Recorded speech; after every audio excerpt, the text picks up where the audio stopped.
Tiffany Godoy. We're very happy to welcome you here at daco headquarters in Paris. You have a lot of different activities in fashion.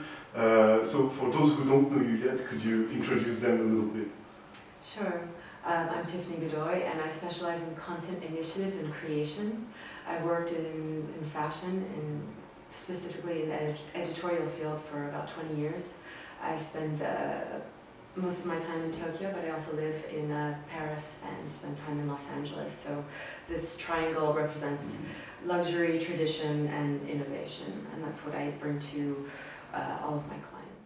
When you create content with your clients, you're always faced with big loads of data, and sometimes it's structured and sometimes it's not structured, and you have to find it. What is your vision on how retailers and brands should use this data today? For which purpose? Because of my background in Asia, I've lived very organically with technology for a long time, and I think it's very much integrated in people's daily lives.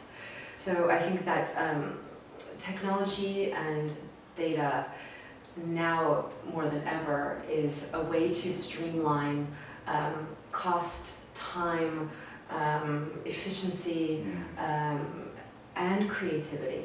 It helps you maximize all of those things, and they're the most important things for people across the board now, with so many choices and so many things to think about. So I think big data helps you to understand what the needs are of customers, and because you know specifically commercial products or spaces or campaigns that you need to create, that gives the creative people a lot more space to focus on the artistry of things, the fantasy, this kind of idea of creation that is this kind of mythology that we're all so seduced by. So I think that the fact that they don't have to kind of have it play a guessing game or think like a marketer frees them to make really beautiful collections that is then filtered down into more commercial ideas because you know exactly what customers need. However, it's not that you're applying a cookie cutter format to this. Fashion, like technology, like people, you know, you need to introduce new things, and it's moving like culture. It's like nature. So I think that you can always take chances at the top and test out new things, even though people, like Diana Vreeland said, give them what they never knew that they wanted, right? That's right. So it's like a relationship as well. You have to try new things. As you say, big data creates insights, and also it can kind of give you as well some kind of dynamics behind it. But it's only a guideline, and creativity remains key, and it's just helping you gain a bit of time at the beginning to understanding which path you have to engage, and then creativity takes the reins and helps you concentrate the collections, for instance. Absolutely. I think big data is like the ultimate business partner. It helps you to make wise decisions, and it helps you to do what you do better. So do you see any difference between luxury brands and mass market brands in this regard? Absolutely. I think that you know, when we say anything that's not luxury right now, I think is a lot more innovative than and a lot more kind of free of restraints and constraints and heritage in the negative sense.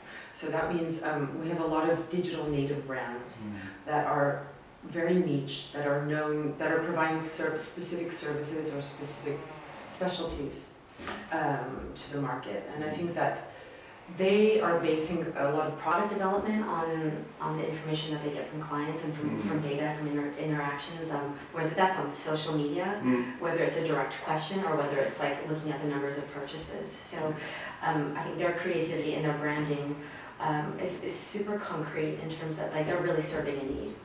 And I think that luxury fashion is a little bit I think stuck in its ways. I think also in terms of management and lack of partnerships, I would say. What is your insight on their use of new technologies today? I would say Asia is kind of like a digital native. I think that you know, whether you talk about Japan, where I've lived for since the end of the 90s, technology is kind of has adapted to people's lifestyles, you know, so it's kind of like fashion, right? I think whether that's the Walkman that was created for commutes, for long commutes, or handheld games. Yeah. So I think that people are used to the convenience of technology and how it improves life. So in Japanese, there's a word called omotenashi, which is like selfless service. And it's actually the Japanese government is now creating an actual kind of guideline where you can get a certificate depending on the level of service that you provide, whether you have English-speaking staff or provide a credit card with no charges for international transactions, these kinds of things. So it's about efficiency, I think, when it comes to Asia, because people want things quicker, they want things, they want to know the best product as soon as possible, and they want it as soon as possible. So I think that's, especially you see that, in Hong Kong. So and you often mentioned the growing importance of e-commerce channels as well, yes. Such as WeChat maybe. Right, and, absolutely. I think, social mixed with e-commerce and, kind of everything all in one. So I think WeChat is a really incredible example of how technology can help to enhance your life, but also all the data that they're collecting. I don't even know that many people realize that in China, that whether that's what you get from the pharmacy, what prescriptions you get from the doctor, everything goes through WeChat. So I think that's and people do make a lot of transactions, whether it's with fashion or with their daily lives. So Tiffany, thank you so much for your valuable insight today, and we're looking forward to witnessing your next fashion adventures. I'm looking forward to the evolution that you're going to help bring to the fashion industry. Thank you. Thank you.